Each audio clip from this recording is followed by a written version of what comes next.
A minha conversa de hoje é com o jurista e criador do movimento Quero um Brasil Ético. Luiz Flávio Gomes, seja bem-vindo ao programa de entrevistas Ping Pong com Bonfá. Ok, muito prazer estar contigo, Bonfá.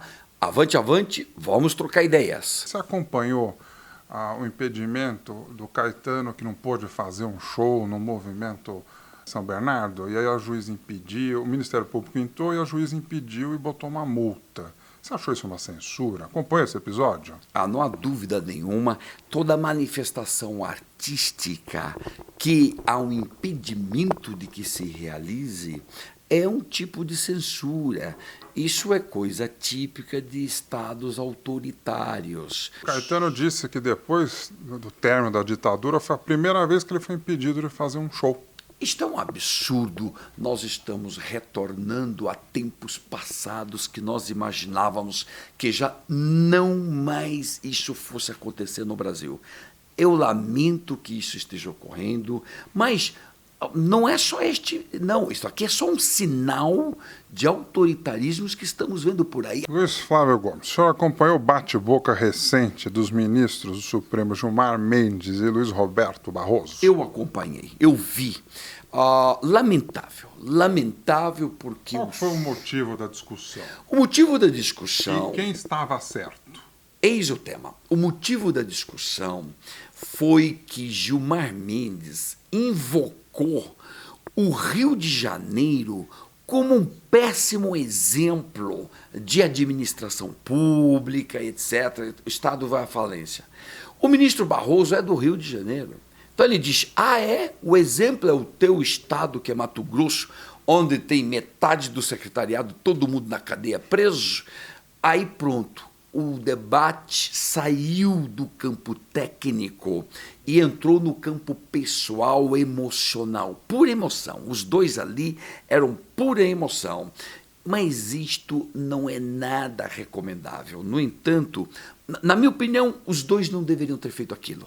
Debate público naquele tom não é nada bom para o Supremo. Perde o Supremo porque perde o prestígio e a credibilidade. Agora, você lembra do texto do Barroso para o ministro Gilmar Mendes? Barroso, uma das acusações que ele fez é de que o Gilmar Mendes, ele apoia, é conivente, leniente com criminosos de colarinho branco. E neste ponto o Barroso tem razão, porque realmente Gilmar Mendes, ele se disse libertário. Sou libertário, a nossa Câmara, a segunda Câmara, somos libertários. Legal.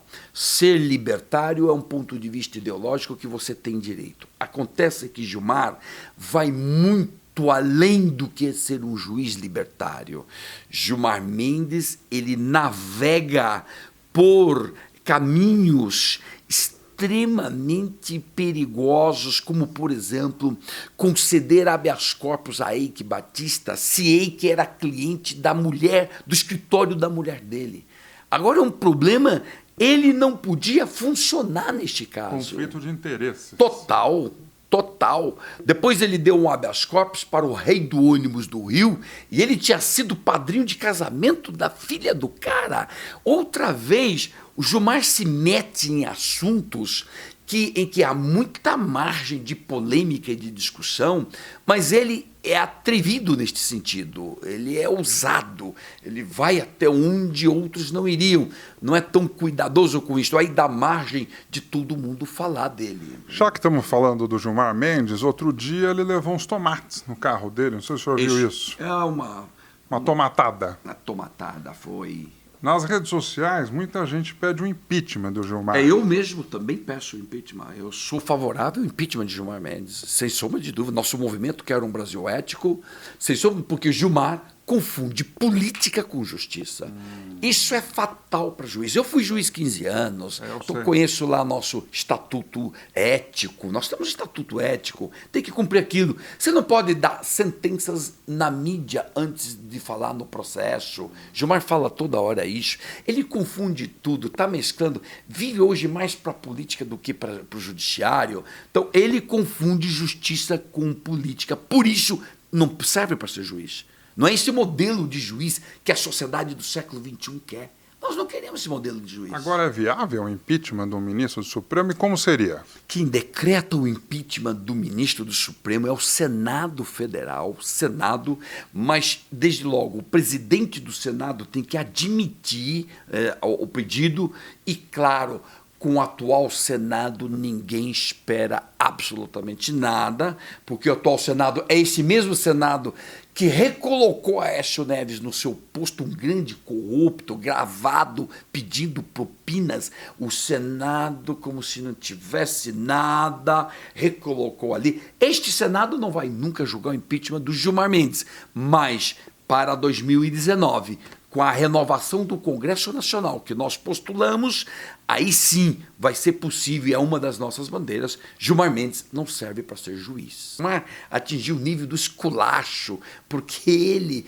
não tem medo de absolutamente nada, se julga o super soberano do país, protege todo mundo e recebe ligação do Aécio Neves para ajudar Aécio Neves numa votação lá interna. Que ministro do Supremo vai ajudar o Aécio Neves numa votação interna? É uma relação muito promíscua. Totalmente promíscua, porque o ministro não é para ser garoto de recado. O ministro não tem...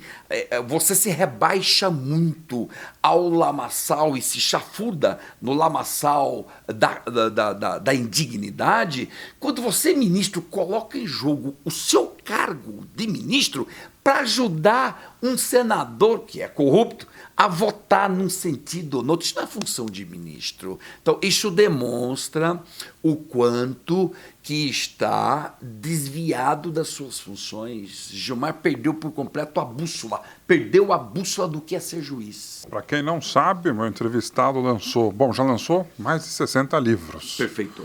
Esse é o último? Este é o último lançamento nosso, O Jogo Sujo da Corrupção. Neste livro, nós traçamos aqui um quadro do que o Brasil está vivendo. Se de um lado é preocupante porque eu falo de corrupção, mas de outro lado nós procuramos traçar caminhos de saída. Como é que nós vamos sair deste atoleiro? A Lava Jato em Curitiba tem 272 réus, 192 presos, 107 condenados. Estamos falando do trabalho do Sérgio Moro, dos procuradores federais e da Polícia Federal, da operação, da Força Tarefa. A Operação Lava Jato em Brasília, no Supremo Tribunal Federal, tem 6 réus, 3 presos e nenhum condenado. Isso que é lamentável. O Supremo... Não, aí vem a pergunta. É. A lei é igual para todos no Brasil? Só no papel. Só no papel. Porque agora que a Lava Jato, Isso é de grave. primeiro grau, muito grave porque você viola o eixo do Estado republicano, todos iguais. Você está violando claramente. Lava Jato, em primeiro grau, já condenou até poucos dias 1.600 anos já de cadeia. Já condenou mais de 100 pessoas, como você mencionou. O Supremo só recebeu 6 denúncias e, até agora, nenhuma pronta para sentença. Então, o Supremo tem uma tradição de garantir a impunidade de quem responde por crimes dentro do Supremo, que é o foro privilegiado, chamado foro privilegiado. Leia-se, está na cara de todo mundo que o Supremo está ali para cobertar esse tipo de delinquente no país. Isso é triste. Triste. E o Supremo só que não vê. O Supremo não vê. A sociedade inteira irresignada com o Supremo. Como é que em 3 anos e meio ele só fez isso? Aí eles dizem, mas o Supremo tem muito mais coisas para se fazer. Tá bom, então tira isso do Supremo. Acaba com o foro. Mas cadê um movimento dos 11 ministros, particularmente da presidenta hoje, Carmen Lúcia? Cadê o movimento deles explicativo para a sociedade, honesto, sincero? Fala no olho para todo mundo. Nós vamos acabar com esse negócio porque o Supremo não tem condições de julgar toda essa turma. Nós não temos estrutura. Então, eles nem tomam a iniciativa de acabar com o foro, estão agora discutindo diminuir o foro, não acabar, o ideal é acabar. Eles não tomam a iniciativa de acabar com o foro. O que é o foro? Foro privilegiado, deputados, senadores e ministros são julgados diretamente no Supremo, cujos ministros eles mesmos indicam para ocupar o cargo. Parece um teatro. Sem sombra de dúvida que é um teatro. Desde a Revolução Francesa, que isso tudo é fruto da Revolução Francesa. Como é que a Revolução Francesa construiu tudo isso? Coloque gente amiga nossa lá como juiz. E eu só posso ser julgado lá. Aí não acontece nada. Aí eu coloco meus amigos lá para me julgar. Claro que não vai acontecer nada. Claro que não vai acontecer nada. Agora, o pior, o que eu censuro o Supremo é ele não fazer uma campanha frente ao Legislativo e dizer: impossível, nós estamos perdendo nossa credibilidade porque estamos aqui como competentes para julgar isso, então nós queremos acabar com isso e acabou, manda tudo para primeiro grau. Ele não faz a campanha, ele suporta os ônus e vai degringolando em termos de reputação. É isso que está acontecendo com o Supremo. Então, ele é conivente, ele é leniente com essa criminalidade e bandidagem que governa o Brasil. Ele é leniente, porque não toma essa iniciativa de acabar com esse negócio. Outro dia, o ex-governador Sérgio Cabral, ainda falando da Lava Jato, que está preso e foi condenado a mais de 72 anos de prisão, discutiu com o Luiz da Lava Jato, Marcelo Bretas, em audiência no Rio de Janeiro. Você acompanhou? Acompanhei. Cabral tentou ameaçar o juiz? Nitidamente. Para mim, aquilo que eu vi dá um sentido de ameaça. E, ademais, não é a postura de um réu. Um réu tem que ter cuidado com o que ele fala, etc.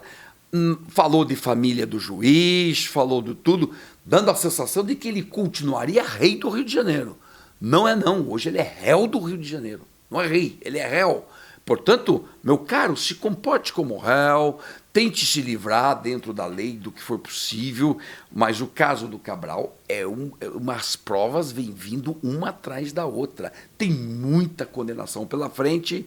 Cabral ainda usa este tom arrogante, aristocrático, como se o Brasil ainda vivesse a monarquia e a nobreza, e gente que pode falar o que bem entender e que todo mundo baixa a cabeça. Hoje ele não é governador, e nem que fosse governador. Governador não pode ter essa postura arrogante de soberba que está acima de tudo e de todos e acima da lei. Você já foi promotor, já foi juiz. Como é que você avalia o trabalho do juiz Sérgio Moro? O trabalho do juiz Sérgio Moro, analisando isentamente, é um trabalho muito primoroso. Ele tem coragem, um grupo de jovens, enquadrar todo esse povo aí, mandar Marcelo Odebrecht para a cadeia 2 anos e meio, Cunha 1 ano já na cadeia, Zé Dirceu já foi preso.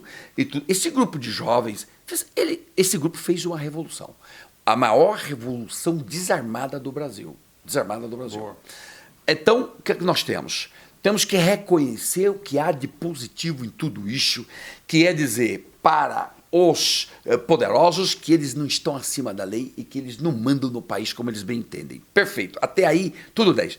Mas Moro também, em alguns momentos, pisou na bola. Do ponto de vista jurídico, foi mal. Por exemplo, quando divulgou aquela delação, aquele conteúdo da interceptação entre Dona Marisa e sua sobrinha. Para que divulgar aquilo? Não tinha interesse nenhum para nada. Divulgou uma coisa íntima, privada. Não pode, ali ele errou. Em algumas condições coercitivas ele errou. Em algumas prisões preventivas ele errou. Por exemplo, o ministro Teori, chegou a revogar 11 prisões preventivas do Moro, dizendo: ô Moro, tem que fundamentar melhor, não é assim. Então, Moro tem altos e baixos, mas o saldo dele é muito positivo para a sociedade brasileira. E a Lava Jato é um bom princípio para a gente mudar esse país. Lava Jato mostrou tudo para nós. E aí, colocou tudo na lona. E agora, vivemos este momento. Tudo já morreu, as instituições morreram, porque não acreditamos em mais nenhuma. Não acreditamos no executivo, nem legislativo, nem judiciário. O povo não acredita. Mas, ao mesmo tempo, não tem um novo. Qual é o novo discurso? O que é que vem de novo? O que é que vai agora nos proteger? A instabilidade política ainda é muito grande e nós temos que consertar essa instabilidade política. E isto só via eleições. Temos que votar, tentar escolher um novo Congresso Nacional, mais reputado, colocar dentro do Congresso uma bancada da ética. A minha proposta é essa, isso que eu estou propondo. Vamos levar para o Congresso Nacional uma bancada ética, um por Estado. Um por Estado não é pedir muito, E aí nós vamos lá, 27, 28, 30, 35 pessoas. Já é um começo. Mas aí começa. É um tipo de bancada da ética, é um tipo de lava-jato dentro do parlamento, para bater de frente com o parlamento, direto. porque senão este parlamento que está aí vai acabar com tudo. Entrevista jornalística é assim. Falamos agora há pouco do Gilmar Mendes, do Cabral, e a gente acaba de receber a notícia do que a gente suspeitou, que o Cabral não vai mais para o presídio de segurança máxima. Isto, a Gilmar Mendes concedeu agora um habeas corpus e disse que Cabral é para ficar onde ele está, no presídio do Rio. O problema é que a transferência dele para lá foi porque ele está tendo informações privilegiadas dentro do presídio. Logo, o ministro Gilmar, que mandou ele voltar, tem que tomar agora as cautelas, eu não sei que cautelas ele vai tomar, para que isso não aconteça dentro dos presídios do Rio de Janeiro. Pois do contrário... Mas esses presídios parecem um queijo suíço. Esse é o problema, é tudo buracos para tudo quanto é lugar, e Entra interferências, tudo, entra tudo. É uma bagunça hoje os presídios em geral, porque normalmente até eles são governados pelo crime organizado, os presídios. Né? Então, o Gilmar Mendes, com essa postura, ele está assumindo o risco de o Cabral, dentro do presídio, ter informações privilegiadas que possam colocar em questionamento a ação da Lava Jato e dos juízes. Então, mais um risco que Gilmar Mendes está assumindo. Ele adora assumir riscos. Agora, um detalhe interessante que fica cada vez mais claro. Você sabia que os parlamentares brasileiros não se vendem? Eles não se vendem. Eles são alugados. Para cada ato é alugado. Ninguém se vende para ninguém. Você não chega no parlamento e diz, quanto você quer, eu vou te comprar. Acabou. E você compra e você fica comigo. Ninguém se vende eternamente. Ele se aluga para cada ato. Tanto é verdade que, na primeira denúncia do Temer, 263 apoiaram o Temer. Na segunda, 251, 12 já não foram. Porque o aluguel não chegou no nível que eles queriam. Quando não chega aí, eu estou fora de você. Então, o parlamentar brasileiro, e isso o Temer ensinou para todo mundo, porque o PMDB sempre alugou apoio. O PMDB sempre alugou apoio para Fernando Henrique, alugou apoio para Lula, aluga apoio para parlamentar. E o Temer é um grande mestre em alugar apoios. Né? Eles, então, vivem de aluguel.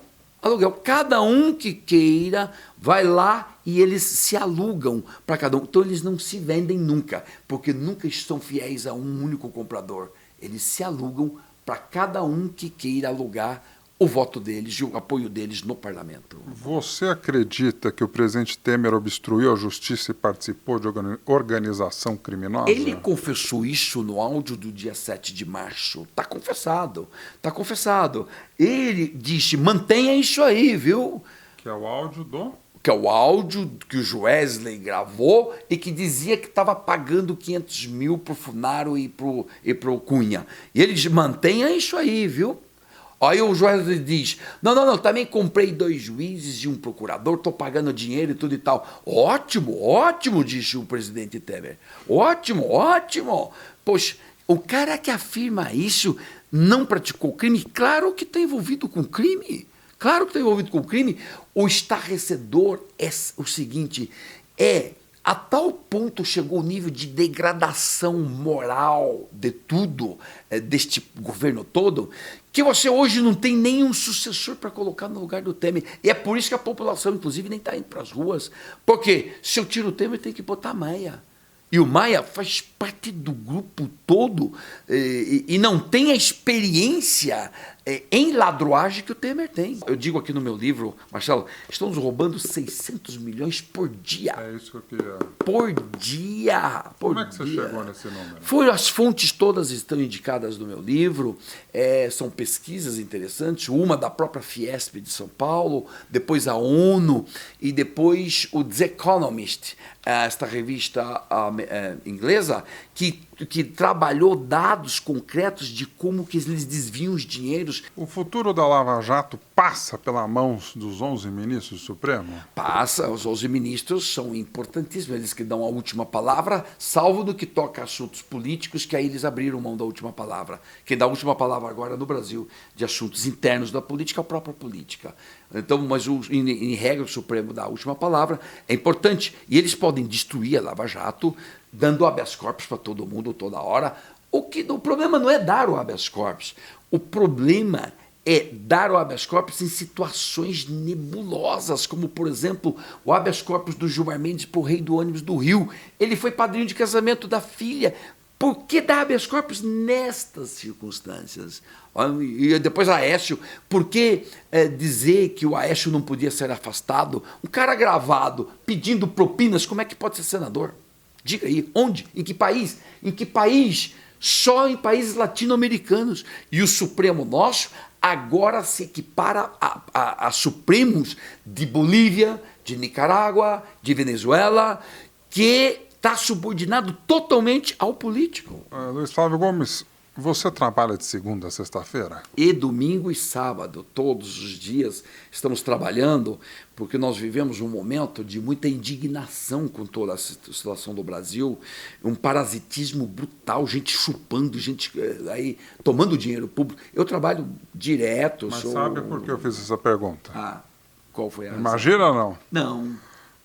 Por que os ministros do STF não fazem sessões de julgamento durante a semana inteira?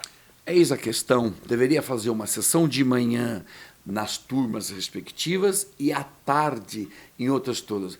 Não fazem sessões porque o Supremo foi programado para cobertar ladrões, os grandes ladrões. Ele foi programado. Se de vez em quando ele funciona e condena, é exceção. Em regra, a programação toda a política do Supremo é para ele acobertar ladrões. Se é para acobertar ladrões, para que fazer sessão todo dia? Tem que fazer sessão de vez em quando. E mais, cheio de ministros que não comparece. Está cheio de compromissos. Eles vivem com compromisso para cá, para lá, não comparece nas sessões. Então, nós temos que refazer por completo o Supremo, que está na última base de credibilidade da população. O Supremo é um órgão importante, faz parte da democracia, não pode ter indicação política para esses cargos, não pode ter indicação política. Há outros critérios, 1000 critérios. Eu mesmo agora sustentei nas 100 medidas novas que estamos lançando de combate à corrupção. Eu redigi exatamente essa contribuição minha. Nós temos que mudar o Supremo por completo, por completo. Luiz Flávio Gomes, onde você quer chegar com o movimento Eu Quero um Brasil Ético? Todo o movimento, ele naturalmente deságua na política. Ou ele fica só um movimento externo e não tem tanta interferência na vida do país. Você está me dizendo que você vai virar um político? Não. Naturalmente, se você está totalmente ligado a um movimento social, ou um movimento como este nosso, que é um movimento de ideias, você deságua na política. É possível que, até nós todos que estamos no movimento, é possível que a gente vá para a política. Isto é natural. Seria natural esta ida para a política para tentar formar essa bancada ética dentro do Congresso Nacional e dar em 2018 um voto faxina bem duro. Nós temos o direito de 1 minuto. Nós somos roubados 4 anos em cada legislatura. Dura 4 anos. Nós somos roubados 4 anos. Em 1 minuto a gente é o direito nosso. Nas urnas. Faxina, incorrupto, limpa, cria uma bancada ética no parlamento para iniciar a limpeza junto com a Lava Jato. Você vai sair candidato a deputado federal ou a senador? Isto é uma coisa que as pessoas estão pedindo. Minha rede social demanda muito isso. Eu estou estudando ainda essa possibilidade. Provavelmente, candidato a deputado federal, eu poderia prestar um serviço para a nação brasileira, até porque hoje eu não preciso de absolutamente nada de parlamento, nem de salário, nem nada. Então, eu, como vim independente, eu sou independente, sou a favor de candidaturas avulsas. Isso que eu ia te perguntar, sairia por que partido? Em primeiro lugar, meu partido é candidatura avulsa. Mas não existe isso. O Supremo vai protelou e já empurrou o assunto com a barriga. Ele deveria julgar logo, não vai julgar, então o Supremo vai levar isso para 2020. Quando não tem candidatura avulsa, aí você precisa de um partido para entrar. Não tem como. Aí tem que ir no partido pequenininho, que não esteja aí envolvido com Lava Jato. Quem quiser te acompanhar nas redes sociais, como é que faz? Luiz Flávio Gomes Oficial. Eu publico aí no Face, eu publico todos os dias meus vídeos, Luiz Flávio Gomes Oficial. Você vai lá, me acompanha, comente, nós respondemos, eu comento as perguntas das pessoas. Muito obrigado pela entrevista.